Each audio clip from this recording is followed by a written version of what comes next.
Hello বন্ধুরা, good morning সবাইকে। তোমরা সবাই কেমন আছো? আমি তো জাস্ট ফাটাফাটি আছি।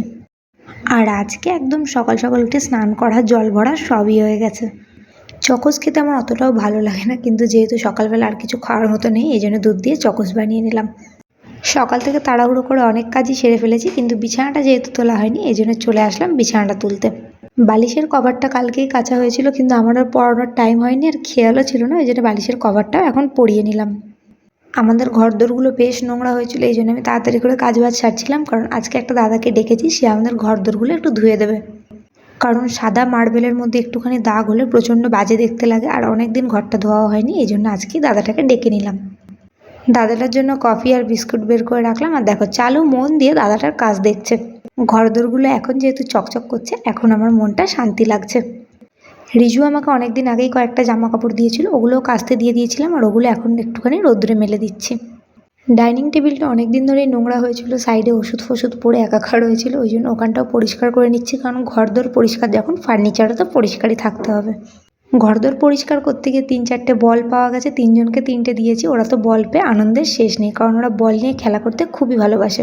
অল্প কয়েকটা বাসন জমেছিল, বাসনগুলো আমি মেজে নিচ্ছি। দাদাটা ঘর ধুয়ে চলে যাওয়ার পরে আমি পুচকুদের এখন দিয়ে দেবো পেডিগ্রি দিয়ে ভাত। এই পেডিগ্রিটার মধ্যে চিকেন কুচি কুচি করে দেওয়া থাকে, তো ওইটা দিয়ে আমি ভাত দিয়ে দিচ্ছি। পুচকুদেরকে খেতে দেওয়ার পরে এখানে আমি নিজের জন্য করে নিয়েছি ম্যাগি, আর ম্যাগি দিয়ে আজকে ব্রেকফাস্টে সেরে দিয়েছিলাম একটা ছোট্ট করে ঘুম। ধাক্কা খেয়ে যাচ্ছিলাম। এগুলো কি সেকেন্ড হ্যান্ড জুতো নিয়ে বসেছে?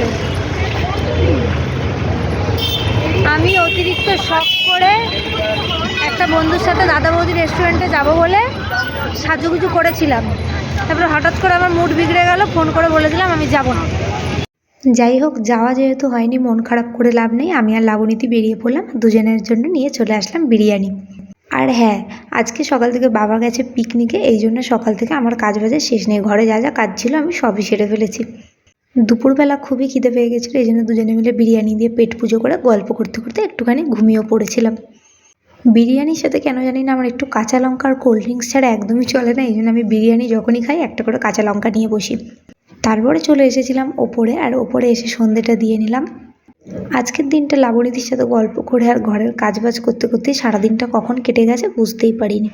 ঘরটা এখন শুকিয়ে যাওয়ার পরে বেশ সুন্দর পরিষ্কার পরিষ্কার দেখতে লাগছে, আর ঘর দোর পরিষ্কার পরিচ্ছন্ন না হলে আমার একদমই ভালো লাগে না। আজকে আমি ঠিক করে রেখেছিলাম যে চুষি পিঠে বানাবো, এই জন্য আমি আর লাবণীদি মিলে বানিয়ে নিয়েছিলাম। কিন্তু দুঃখের বিষয় হলো, ওপরে গিয়ে যেই দুজনে মিলে গল্প করতে বসেছি, এসে দেখি পিঠে একদম গলে পায়েস হয়ে গেছে। আমাদের সন্ধ্যাবেলার কেনাকাটা হয়ে গেছে, ডিম নিয়েছি আমি, আর লাবণীদি পেটিটাকে জড়িয়ে ধরে নিয়ে যাচ্ছে, কারণ তার ইচ্ছে ছিল পেটি করে ডিম নিয়ে যাবে, যেহেতু পেটিতে দেয়নি, সে পেটি একটা নিয়ে নিয়েছে। ওটাকে পেটি বলে না, ডিমের ট্রে বলে। বাবা, তোমার পেটি শুনে আমি ভুলভাল বলে।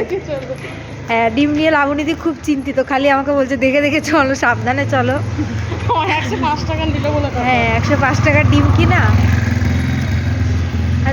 আজকে আমাদের দুজনেরই ছুটি নিয়েছিলাম, এদিক ওদিক করে সারাদিন কাজকর্ম ফুর্তি গল্প সব কিছু করে সারাদিনটা প্রায় কেটেই গেল।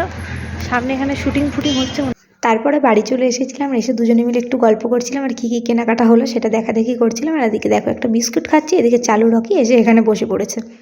আর রাতের ডিনারটা আজকে গুড় আর রুটি দিয়ে সেরে নিলাম। এইভাবে গুড়ের মধ্যে রুটি চুবিয়ে চুবিয়ে খেতে আমার দারুণ লাগে। আর এই গুড়টা হলো একদম জয়নগরের ওখান থেকে আনা খাঁটি, এতটাই টেস্টি যেটা বলে বোঝানো যাবে না। তো চলো, যদি তোমাদের এই ছোট্ট ভিডিওটা ভালো লেগে থাকে তো একটা লাইক করে দেবে। Thank you for watching, bye, good night.